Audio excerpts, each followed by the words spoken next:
Hər vaxtınız xeyir, dəyərli dostlar. Çox böyük üzüntü, kədər və sarsıntı içərisində Rusiya Federasiyasının Yekaterinburq şəhərində baş verən hadisələrə dair qısa fikirlərimi diqqətinizə çatdırıram. Bir neçə gün bundan əvvəl mən Şantaram əsərini tərcümə edirəm və sosial şəbəkə hesablarımda hissə-hissə yayımlayıram.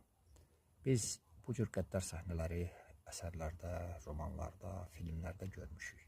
İndi 21-ci əsrdir və Rusiya Federasiyası kimi bir dövlət ərazisində rəsmi dövlət orqanları tərəfindən bu cür addımların, bənzər addımların atılmasına mən ağlıma gətirə bilmirəm, inana bilmirəm.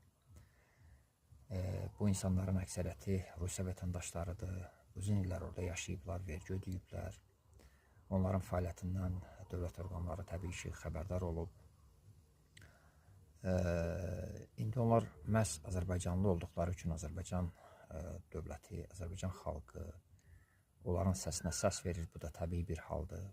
Mən əminəm ki, dünyanın istənilən bir nöqtəsində ruslara qarşı belə addım atılsa, Rusiya dövləti də eyni adekvat reaksiyanı göstərəcək.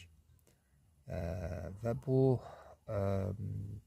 bilirsiniz ki, Rusiya və Azərbaycan arasında qeyd etmək istəyirəm, bunu vurğulamaq istəyirəm. Uzun müddətli tərəfdaşlıq əlaqələri var. Bu addım ilk növbədə həmin münasibətlərə ciddi zərbədir. Bu addım hüquq adına çox böyük deyək, zərbədir. Mən həmişə qanunşünaslıq və hüquqşünaslıq anlayışlarını fərqləndirirəm. Amma burada hüququ bir tərəfə qoyaq.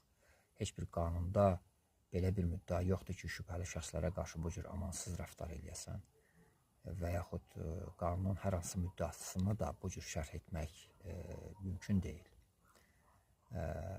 Bu, eyni zamanda dövlət, ədalət anlayışlarına çox ciddi bir zərbədir.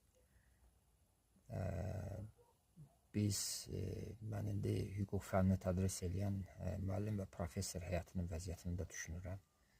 Tələbələr suallar versələr, nə cavab veriləcək? Necə izah olunacaq bu hadisələr?